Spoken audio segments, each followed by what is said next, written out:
PMP RMP doctors కు joint action committee సభ్యులకు అందరికీ ప్రతి ఒక్కరికి కూడా పేరు పేరున నా హృదయపూర్వక నమస్కారాలు తెలియజేస్తున్నాను. అదేవిధంగా పిఎంపి ఆర్ఎంపి డాక్టర్లందరికీ ఒక మంచి సమావేశం ఏర్పాటు చేసుకోవడానికి ఇంత అవకాశం కల్పించినటువంటి మా గురువర్యులు జిఎస్ఎల్ చైర్మన్ శ్రీ గన్ని భాస్కరరావు గారికి నా హృదయపూర్వక ధన్యవాదాలు తెలియజేస్తున్నాను. పెద్దలందరూ కూడా మాట్లాడారు. నేను యాక్చువల్గా ఈ పుష్కరాలకు సంబంధించినటువంటి కలెక్టర్ ఆధ్వర్యంలో డిస్ట్రిక్ట్ లెవెల్ మీటింగ్ జరుగుతుండగా మధ్యలో వచ్చాను. పెద్దలందరూ కూడా క్షమించాలి.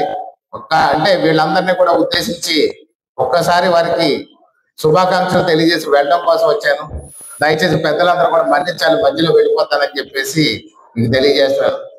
ముఖ్యంగా ఈ పిఎంపి ఆర్ఎంపి డాక్టర్ల సేవలు అనేది అద్భుతమైనటువంటి సేవలు అందిస్తున్నారు.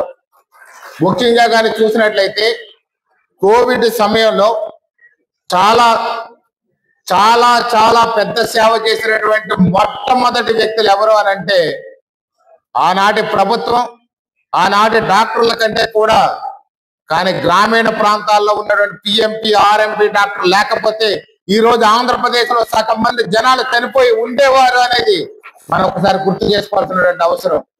వారి ప్రాణాలకు తెగించి ఇంటింటికి కూడా వెళ్ళి ఆ టైంలో వైద్యం చేయడమే కాకుండా ఎంత రిస్క్ అయినా సరే ఆలోచించకుండా కోవిడ్ సమయంలో ఆ యొక్క పేషెంట్లందరికి కూడా ఆత్మీయంగా ఏం పర్వాలేదు, ఎందుకు మేము ఉన్నామని చెప్పి ధైర్యం చెప్పినటువంటి మొదటి వ్యక్తులు ఆర్ఎంపి పిఎంపి డాక్టర్లు.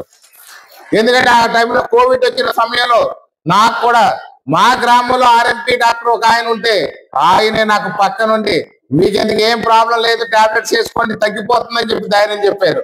ఆ వేళ అందరూ డాక్టర్లు చాలా మంది తెలుసు, పెద్ద పెద్ద డాక్టర్లు తెలుసు, కానీ మొదటగా వెళ్ళేది మాత్రం ఆర్ఎంపి పిఎంపి డాక్టర్ల దగ్గరికే. అదే విధంగా చూస్తే గ్రామీణ ప్రాంతాల్లో హార్ట్ అటాక్ గ్యాస్ కన్ఫ్యూజ్ అయ్యే టైంలో కూడా ఏదైనా ధైర్యం చెప్పేది మాత్రం ఆర్ఎంపి డాక్టర్. అదే విధంగా ప్రతి విషయంలోనే కూడా అందుబాటులో ఉండి చాలా మంది ఇక్కడ డాక్టర్స్ ఉన్నారు. ఈ డాక్టర్లందరూ కూడా ఫీజు ఇచ్చినా ఇవ్వకపోయినా చాలా మంది గ్రామాల్లో చాలా మంది ఫీజుల గురించి ఆలోచించకుండా వైద్యం చేసి ఈ యొక్క ఆర్ఎంపి పిఎంపి డాక్టర్లు ఒక సేవక వృత్తిగా కూడా చేస్తున్న వారందరికీ కూడా మరొకసారి ధన్యవాదాలు తెలియజేస్తాను. ఎందుకంటే చాలా మందికి చూస్తుంటాం గ్రామీణ ప్రాంతాల్లో ఎవరు ఫీజులు సరిగ్గా ఎవరు వీళ్ళ నోరించి అడగరు, అయినప్పటికీ కూడా వైద్యం మానరు. పిలవగానే పరిగితే ఏకైక వ్యక్తి ఆర్ఎంపి పిఎంపి డాక్టర్లు. మీ సేవలు రాష్ట్రంలో జరుగుతున్నటువంటి అన్ని సేవల కంటే కూడా ఘనమైనటువంటి సేవ ఆర్ఎంపి పిఎంపి డాక్టర్లు అని చెప్పి మరొకసారి గుర్తు చేసుకోవాల్సినటువంటి సమయం. అలాగే మా యొక్క రాజానగరం నియోజకవర్గంలో ఏదైనా ఆర్ఎంపి పిఎంపి డాక్టర్ల విషయాల్లో ఏదైనా వారికి సమస్య ఉంటే ఖచ్చితంగా నాకు చెప్తే వాటిని పరిష్కరించడానికి ప్రభుత్వం తరఫున ప్రయత్నం చేయడమే కాకుండా నా తరఫున కూడా ఏదో ఒక ఆర్థిక సాయం అవసరమైన ఒక భవనం నిర్మాణం చేసుకోవాలనుకున్నా మరొక దానికైనా సరే నేను సిద్ధంగా ఉన్నానని తెలియజేస్తూ ఈ కార్యక్రమానికి విచ్చేసినటువంటి ఆర్ఎంపి పిఎంపి బిఎంపి డాక్టర్లకు వేదికను అలంకరించిన ప్రజలందరికీ కూడా మరొకసారి హృదయపూర్వక ధన్యవాదాలు తెలియజేసుకుంటూ సెలవు తీసుకుంటాం. Thank you.